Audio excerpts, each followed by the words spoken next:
Yes, people, welcome back to FPL Hive, and it's game week 9 we're looking forward to. Should you buy these players? Should you wait? Or should you avoid? We'll find out by watching this video. Make sure you like, subscribe. Let's roll the tapes. So the first player of this video is the Chelsea man, Moises Caicedo. Ty, what are you thinking? Avoid. I'm quite calm about that one. I think I can see why you put it in, potentially for DEFCON points, which might be your argument. But I'm going to go with avoid. I think with Chelsea's midfielders that you could look at, Enzo's there, cheap and available. We're going to see him in more advanced positions. Then you've got Pedro Neto as well. Estevaldo, I think, will get starts. I think he's justifying why he should start getting starts. But I think Enzo and Neto, for the price points as well, there would be two options that I'd look at because I think they're going to be more attacking in the final third. I think Caicedo is an excellent player, and I think he's a DEFCON monster. And you can see, he can pop up with the odd goal. But how frequent is that going to be? That's my question. And I feel like Enzo and Neto would give you a bit more consistency. So I'd rather spend the extra odd million here on Neto or Enzo than going for Caicedo. I'm going to go avoid. But what about if you can't get the extra million? Moises Caicedo as a standalone asset, I think he's a very good player to own in FPL. Like you said before, he's going to be consistent with DEFCON. He's currently averaging 13.6 DEFCON per night. That is extremely, extremely good. And obviously he's playing for one of the better sides in Chelsea, where we know he's going to pop in with a goal here and there. Of course, the rate that he's been scoring at this year is not going to be sustainable. He's already got 3 goals. He's not going to continue that form kind of thing, innit? But I think going forward, we know he's still going to pop in with a goal here and there. His minutes are very, very good. I think overall, he's a brilliant buy. I can't believe you're going to say avoid. I don't always want to look. I say it, but there's a reason my ranking is where it is. I'm in the top 200k. I go on what I believe is the right move for your team. And I think, look, I know his prices are pretty cheap, and you've got Sunderland next. You've got Wolves coming up. I think you've got Tottenham away, and then you've got Burnley away. So the fixtures are pretty kind, but I just think it suits more players that, Neto, Enzo, that are going to be in the final third. I'm not here for my players just to get DEFCON. I want returns. If that's how you say that, yeah. Against Brentford, for example, earlier on in the season, Brentford's a game where you expect Chelsea to have a lot of the ball. He managed to pick up 17 defensive contributions. Fulham's another game. Chelsea are going to have a lot of the ball. Hey, how many points do you get for the DEFCON? 2 extra. Exactly. If you get 12 DEFCON, you get 21 DEFCON, you're only getting 2 points extra. It doesn't make a difference. No, but what I'm saying is, I think him getting DEFCON in these smaller games, he's shown he can do it kind of thing, innit? At a very, very good rate. You're still potentially only capped at 4 points, 5 points with a clean sheet. Yeah, but that's not too bad, As someone that can consistently get points. Yeah. For 5.8 million. He was at 5.5. I hear it. 5.8. I think there might be potentially other assets that I could look at. Wait, Ty, let me ask you this question. Who would you rather own? Moises Caicedo or Reinders? Similar price points. Let's say 2 different sort of midfielders. Reinders is really not plucked up any trees, and he's been getting subbed off early. I would have said Reinders, but right now, I'll probably just about pick Caicedo. See, I think even if Reinders was getting consistent 90 minutes, I would still go with Caicedo. I just see the value in DEFCON so much. So if you got people watching this right now, would you put Caicedo in the buy bracket? Yeah. Interesting. I think for under 6 million, there's not many better midfielders that you can get. Okay, fair enough. Well, do you know what? I think because you're so strong on it and it's different, go with him to buy, and we can review this in the next 3 weeks and see how it's panned out. That's what we can do as part of the FPL Hive content. So the next player is Kudus against Aston Villa. He managed to get an XG of 0. And that is a big problem that I've had with Kudus. But at the same time, he still has managed to get himself FPL points this year, which is why he had a goal disallowed for offside. He's offside though, so it technically don't count for XG. It's true. So what would you do with Kudus? If I'm honest, I'd avoid. I think Kudus is one of them players because I own him. I've got him, so I'm in that tricky position of do I sell or do I wait? But I think if you're looking to purchase, there's definitely other options out there. You look at Everton away their next game. We know Everton are going to be robust under David Moyes. They've got Chelsea at home after that. They've then got Manchester United. They've then got Arsenal. You're looking at them 4 fixtures, and some people might say, actually, it might stylistically suit them because there'll be more space. When you play a bigger team, as you see with Mbuemo for Man United, Cunha and stuff, you can excel in bigger games. But I just don't think Kudus is providing goal threat that I really want. I feel like he's out wide and hugging the touchline more. So like, I'm screaming, get inside, get more like central. I just don't think you're going to get enough consistency, and I can't trust Tottenham in these big games. So I would actually go avoid. Yeah, regarding Kudus, I think when I might look to see how he changes from a goal scoring point of view is when Solanke's back in the side, isn't it? Because Solanke is Tottenham's best number 9, but he's obviously been injured so far this year. I think the drop off between Solanke and, let's say, Mateus Tel / Richarlison is quite big, isn't it? Yeah. But until that happens, I agree with you, avoid. And the next player we're looking at is Mr. Hat-trick hero from the weekend, but he should have had 4. If anyone saw the miss from Jean-Philippe Mateta, you will know. And FPL fans, I know you were angry at that one, despite the hat-trick. But you look at Crystal Palace, obviously Sarr's back from injury. You've got Jeremy Pino finding a bit more form in the Premier League. Mateta, is he a buy, wait, or avoid? Ty, I saw a stat today in terms of big chances that strikers, or let's say players in the Premier League have had. Erling Haaland's top with 17. Mateta's second with 15. And then third best is someone like Semenyo with like 7. Like the difference in terms of big chances that he's getting is quite a lot. But at the same time, Arsenal are the best defense in the world. I don't think game week 9 is the perfect entry point for Mateta. I think game week 10, then you're looking at Mateta and thinking that's a phenomenal option. Brentford at home, Brighton at home, Wolves away. So the next player is a fullback that I think we got reminded of his brilliance this weekend against Nottingham Forest, and that is Reece James. Ty, would you buy, wait, or avoid him? Do you know what? He's one of them players, you've got to get it at the right time. And I think he's the best right back in the league, by the way, fully fit. I think we can all agree on that. And I look at Reece James, and I think what he could offer you going forward, the passing, the deliveries. He's a buy for me based off the fixtures they've got. Sunderland at home. You've got Tottenham away, which he can still return in. You've got Wolves at home and Burnley away. You're looking at them fixtures and thinking that is the type of, style of games that you're going to see Reece James getting further forward. They're going to be dominating the ball. He's able to advance. Doesn't have to really worry about the defensive side of the game. What's his price at the moment? Reece James is currently 5.4 million. Yeah, for the price. For a team like Chelsea that should be winning games, I think, he's a buy. And the reason I'll also say he's a buy, by the way, if you look at Champions League, and obviously they're playing in Europe, as people would know, they've got Ajax at home. I expect them to beat Ajax, who are not the greatest team. And then they've got Karabag away, which he doesn't really have to play. So when it comes to rotation and rest, I think he could be rested for them type of games because they've got enough security in the bank to win them. And he's focused on playing in the league games. So, yes, I would go with a buy for Reece James at 5.4. I'm not too sure if you saw Enzo Maresca after the game. He was speaking about like Fofana and stuff, innit? And he mentioned something that he's got Reece James to a level where he can now play 90 minutes in a week. And I feel like, especially like before this season, Reece James' injury concerns, that was a big like question mark. But at the same time, Reece James, I think he's a good buy, but I don't think he's a like sort of player that I'll be looking to bring in. Just because, like I said to you before, I'm big on DEFCON this year, innit? Yeah. And I don't think Reece James is going to, let's say, get enough DEFCON like throughout the season. He's only hit it once so far, and that was against Liverpool.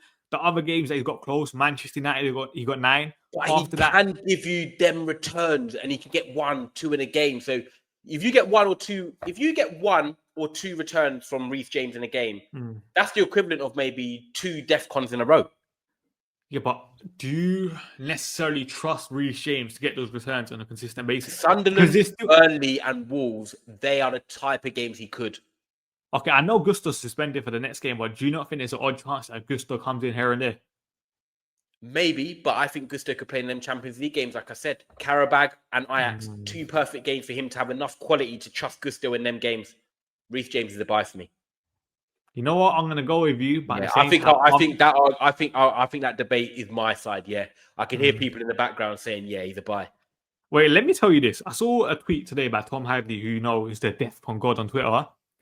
Last year, at this stage, there were 242 DEFCON points. This year, at the same stage, there's 338. That's a 40% increase. That's why I'm so heavy on like the DEFCON defenders, which is why I'm a bit unsure on Reece James, if that makes sense. Yeah, I hear you. But now, I'm going to go with you. And the next player we're now talking on is Manchester United's one of the 2 heroes from the weekend, Brian Mbuemo. Big goal for him. Hasn't scored many this campaign, but he scored an important one when it mattered at Anfield. With Brighton at home, 5:30 kickoff this weekend, and obviously okay-ish / quite difficult fixtures to come. What are you saying about Brian and Mbuemo? All I'm saying is you and Hodge stay on that side. Because remember when I brought in Brian and Mbuemo, how much you lot were hating? I've said it before and I'll say it again. You've got one return out of it. You're talking like he scored hat tricks. No, but you see with Brian and Mbuemo, I said this. Forget the actual, let's say, outcome in terms of FPL. His underlying numbers are good enough to suggest that it was eventually going to be a very, very good FPL asset. And he got the 9-pointer against Liverpool, which was, listen, he could have got more. Have you still got him, by the way? No, he's not on my wildcard. Oh, so you owned him when he weren't getting points, and now he gets points. No. You don't own him, but you want to come on I FPL owned Hive, him during. And you want to come on FPL Hive and do chat. See what this guy's dangerous, people. I owned him for the Brentford and Sunderland game. 2 good fixtures on paper. Because his underlying numbers in the opening 5 games were phenomenal. I said before, there was going to be a moment in time where Brian Mbuemo becomes a very, very good FPL asset. I said that to you, Ty. And I feel like I got justified. 9-pointer against Liverpool. United's fixtures over the next coming weeks, I don't think they're bad. You got Brighton at home. Forest away, Tottenham away. Forest away, we expect Sean Dyche to be appointed. Let's see how that game turns out now. Tottenham after that, Everton at home, Crystal Palace away. They're not the easiest, but they're not the most difficult. I think Brian Mbuemo was a fine buy. You'd go buy. Trust me when I say this. His underlying numbers are incredible. Like, if we're looking at midfielders, I think he might be 3rd or 4th for non-penalty expected goal involvement. Okay. Yeah. And to be fair, Brighton, it's an open game. I expect him to get chances, to be honest. Forest, we know they're uncomfortable at the moment. What are they going to be like?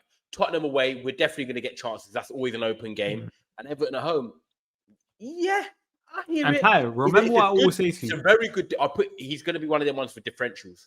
Ty, you remember what I always say to you? I love plays with multiple routes to points. Brian Mbuemo, we know what you can do in open play in terms of getting those goals, getting those assists. We also know he takes set pieces for United. He takes the corners. Listen, Brian Mbuemo was a buy. So the next player is Pedro Neto, coming off a 12-pointer against Nottingham Forest. Ty, what would you do with him? He is the toughest one, I'd say. Because the only thing that concerns me with Pedro Neto, Esteval, Garnacho, Gittins is the minutes is a bit of an issue. And I think that would be my concern with Pedro Neto. I don't think he's more, I'll say he's more of a threat than Caicedo going forward, of course, because of the position he plays in. But will he provide me with a consistency that I want if I'm purchasing him? Because I don't purchase people for 1 game week. I purchase people for 3 game weeks I kind of look at because I want to get value for my money. I'd put him in the weight category. Of course, they play Sunderland at home, and people might be like, well, that's one of the best fixtures to probably target because it's Sunderland at home. And there's not going to be many easier than that. Then, yeah, I understand your logic if you're going for Pedro Neto. But I think if I was looking at midfielders and people that are guaranteed more than 90 minutes, I would probably say Enzo would be my number 1 pick from a Chelsea midfield standpoint. So I'm going to go wait on Pedro Neto. I'll be honest, I think Pedro Neto is an avoid.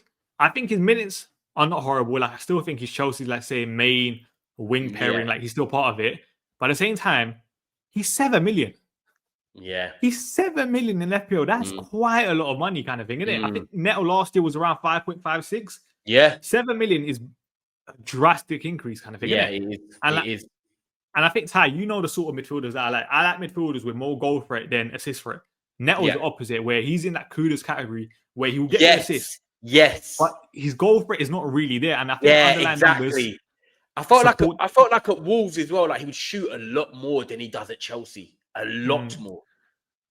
Maybe kind of thing, isn't it? Because I'm looking at the numbers so far this season. His XG numbers are 0.8. His expected assist numbers are 1.7. So they're nearly double what his expected goal involvement more is kind of thing, isn't it? Yeah. That's why, listen, I don't think you can wait. I'd understand. With the money and the budget, you can definitely get Enzo, who's cheaper. So I'd put him in the avoid because Enzo would be the number one buy in midfield. Yeah. I think you'd agree with that. And now another interesting midfielder, this side of Arsenal, top of the table. Obviously, you've got Zubimendi, you've got Everett Eze, but no, we're talking about Declan Rice. Is he a buy, wait, or avoid? You look at Arsenal's fixtures, Crystal Palace at home, Burnley away, Sunderland away. What are you thinking, Baines? Is he something of a differential now? See, Declan Rice is an interesting one because if we're looking at the Gameweek 9 fixture, it's Crystal Palace, which is a very, very tough game on paper. Like, they can probably beat any single side in the Premier League, if that makes sense, even though Arsenal will be favourites. With Declan Rice, we know he'll get the odd DEFCON here and there. Like he got it against Newcastle and against Liverpool so far this year. But for me, it's more about what Declan Rice is going to get in terms of goal contributions. He's in at 6.5, 6.6 million. He's already got 1 goal and 3 assists so far this year. Last year, he managed to get 4 goals and 7 assists. So that's 11 goal contributions. But the year before that, he got 7 goals and 9 assists. He will get goal contributions kind of thing. And we know that with Declan Rice, with the positions that he picks up. And I feel like with Zubimendi, we know Zubimendi's going to play the 6. Declan Rice has even more license now. Yeah, let's say he's arriving late in the box. He nearly scored against Fulham on the weekend. Yeah, and I feel like with Arsenal now, with how Califury plays coming inside into that midfield, Declan Rice, like he has more protection behind him, if that makes sense, which allows him to, let's say, get higher. I think Declan Rice is a fine buy, but I think for this week, I would say wait. Let the Crystal Palace fixture go, and then Burnley and Sunderland are 2 games where if Declan Rice got a goal contribution, you're not surprised. I agree. I'm not even going to add anything. I was going to say I'm team weight. So yeah, and justified. Just another thing as well. We know Declan Rice has an incredible delivery in terms of set pieces, isn't it? We will probably say Crystal Palace are very good aerially in terms of Lacroix. Yeah. Lacroix, Gueye, Richards. Yeah. Adam Morton's tool. I agree. Mateta. Yeah. So I'll probably say wait for now. I do think that'll be a low scoring game as well. So I wouldn't be maybe targeting Arsenal assets for that game, but maybe the coming weeks after. So the next play is Woltemade from Newcastle. And if you saw his goal on the weekend, what a nice little flick. Listen, buy, wait, or avoid. I'm going to go buy. I've got a couple of reasons. So my first one is he's adjusted to the Premier League really quick and his goal scoring record has been impeccable already. He scored in some big games and he scored in some games that you would say, yeah, okay, he should be scoring in. So he's shown that he can do it in all types of fixtures. 2, I really feel like Newcastle already, like the fans, the players and the manager are playing through him. So even if he's not getting loads of chances, I feel like anything that comes good from Newcastle, he's involved. And I like that because it shows you that you're not waiting for him just to get a good chance. Like Victor Gyökeres, for example, another player, I do feel like quite a bit goes through him at Arsenal. He's not yet found the net, but I think the goals will come. And I think with Woltemade at the moment, Newcastle, everyone is confident around him. So a lot is getting streamlined through him, which I think is a really good thing to have as an FPL asset. And I think the last thing for me as well is when you look across the FPL market, I think strikers is the area where actually people are struggling this year. You've got Erling Haaland, who's up there scoring goals. Some people own João Pedro, and João Pedro has been disappointing, but now is probably the time to hold him. You've got Jared Bowen, a player that I put in last week. You've got Ollie Watkins that's not scoring goals, really. You know, Benjamin Sesko is not fully coming firing. Solanke, not yet doing anything. So when you look at, strikers, there are the Woltemades, there are the Welbecks, Woltemade is the mainstay in this team. Newcastle have got a decent next 3 runner games. I think he's a buy. I think, he's the perfect guy to complement with Haaland. Wait, I got a question for you. And I think the FPL community, a lot of people are going to be in this predicament. Let's say a lot of people own João Pedro, yeah? Let's say João Pedro blanks against Sunderland. People are going to be frustrated with João Pedro and they might sell him for game week 10 before he has Tottenham. Would you then buy Woltemade in game week 10? Or would you then buy Mateta in game week 10? Who do you think is a better option out of those 2? So Newcastle will have West Ham away, Brentford away, City at home. Yeah. And whereas Mateta will have Brentford at home, Brighton at home, Wolves away. Mateta. Okay, so you would say Mateta is a better FPL asset. Like if you're going to get Woltemade, get it now. If you're going to wait to the game week you said, I'd go Mateta over Woltemade. Great question, by the way. Fair enough. I agree with you. Woltemade buy. So now we're going to talk about a player that I've owned and I'm planning to keep because at the position and the situation we're in right now with Liverpool, everyone's waiting for the oven to strike hot. And if you've got their assets, you're probably going to hold them. But for people that are looking at Liverpool assets, whether it's the right time or not, let's see what Bain thinks. But would you buy, wait, or avoid Cody Gakpo? I think this is a difficult one because his minutes over the last 2 games, he's got 90 minutes in both. He scored in both. But at the same time, I'm just not convinced by Liverpool at all, which is why I would still say avoid. And let's work. He was, by the way, their main, like, a positive for him and Gakpo owners. Yesterday, he hit the post twice for Liverpool. And he was their main threat. And I think with people looking at Gakpo as maybe one of the weak links in the front 4, he's actually justifying his place. So I feel quite secure with him. But the way I'd do this here, let's work it out backwards kind of thing. we expect Mo Salah to pretty much play most minutes, Yeah. kind of thing, innit? So then, do you expect Isaac to play some minutes? The answer to that question is yes. Do you then expect Ekatike to get some minutes? The answer to that question is yes. So if you expect Isaac and Ekatike to get minutes, you would expect Gakpo's minutes to slightly be reduced from 90. Does that make sense, innit? Because it's not every single week we're gonna see Liverpool chasing the game, go with that 4-2-4 or whatever it was yesterday. We worked a bit deeper. Gakpo, Isaac, Ekatike, Salah kind of thing, innit? Yeah. That's why I'm still not confident enough in Gakpo's minutes. I don't think Liverpool are clicking from an offensive point of view. I'll still say avoid. Avoid? Yeah. Okay. Because the thing is that you can't wait on Gakpo. Yeah. Because it's Brentford Brentford next. what? The only reason I'm saying that from a point of owning him. So I hear it actually, because if you're going to go and spend 7.5+ million on him, then you're going to want immediate returns. And the form that Liverpool are in right now, you can't trust him. So actually, yeah, I would probably avoid from that sense, because you don't know what Liverpool you're going to get. And when you look at it, you've got Brentford away, you've got Villa at home who are getting better, and then you've got City away. Yeah, he's an avoid. And Ty, like I said this to you, and I know like a lot of people are going to disagree with it. I thought Wirtz created a positive impact when he came on. He was okay yesterday for Liverpool. Wirtz still has the capability that he can play on the left-hand side. We saw it against Crystal Palace when I think Gakpo got dropped in it. I think Szoboszlai in that Liverpool team is too important to get dropped. Yeah. And don't forget about the quiet man, Caicedo, who really should be getting more minutes. Yeah, but realistically, I just don't expect Arne Slot to give him minutes, if that makes sense, innit? Yeah, yeah. Whereas with Wirtz, they're going to have to find a way because he costs so much money. So that's why I'm just not confident enough in Gakpo's minutes. Yeah, fair. Let's put him in a void. And now we're looking at the Brighton man himself, Mr. Danny Welbeck. 2 big goals for them on the weekend, helping them defeat Newcastle. You look at their fixtures now. United away, who they have a good record at, by the way. You've got Leeds at home, Crystal Palace away, and then you've got Brentford at home. When you're looking at Danny Welbeck, is he one of them players you just have to catch at the right time? And is that time now? You know what? That's a brilliant way of saying it. Like, you have to catch it at the right time. But I'll be honest, do you not think like there's almost a part where you missed it now? He's already got 4 goals in his last 3 games. How much, like, do you expect that to continue? I think the answer to that question is no at that rate. Then I was thinking about this. Like, I feel like there's always a debate every year in FPL. Is Danny Welbeck a good FPL asset? Yeah. I was looking at his previous year. His previous year, he got 10 goals. That's, let's say, not an amazing total, but it's not horrible kind of thing. Yeah, it's what you'd want as a striker. You want to hit double digits. Yeah. Yeah. The year before that, he got 5. The year before that, he got 6. The year before that, he got 6.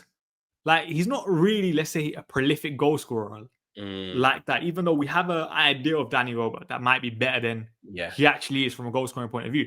And as you know, he's getting older. His minutes are not going to be the most secure kind of thing from a, like, he's not going to start every single game, if that makes sense, innit? I would just say avoid. But the price point is not bad. 6.3. I'm gonna challenge. I'm gonna go wait. So you're saying avoid. I'm gonna go wait, because I wouldn't put him in for the Man United fixture, especially because Man United have won 3 back-to-back home games. They've won now. There's away first back-to-back games in the Premier League alone against Liverpool. Hopefully, Man United come into that game confident. But I think when you look at Leeds at home, I think will be quite an open game. Both teams attacking. You've got Crystal Palace away, but then you've got Brentford at home. I think he could score in 2 out of them 3 games. So I think if you're going to get him, maybe that, them 3 games are the type of games you want to attack, So I'll go. Let me give you a stat that's going to shock you, and I feel like it's going to shock every single person watching this video. For expected goals conceded, Leeds are 4th. They have the 4th best defense behind Arsenal, Newcastle, Man City. I don't think necessarily that's a fixture to target like that if we're looking at it from an attacking point of view. Well, they lost 2-0 to Burnley, and I think Brighton are better than Burnley. Yeah, but when you watch that game, Leeds probably had the better chances. Yeah. There was no way Burnley should have kept the clean sheet either. But I just think Brighton, every game that Brighton are in, it's always pretty open because the way they play, they make the game open.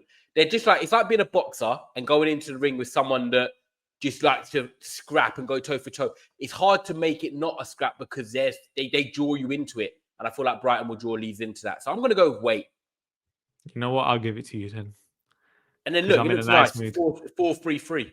So here we have it, people. As you can see, the perfect 4-3-3 formation. Should you buy these players? Should you wait? Or should you avoid for game week 9? Let us know in the comments your thoughts as well. Make sure you like this video. Make sure you subscribe. And it's FPL Hype.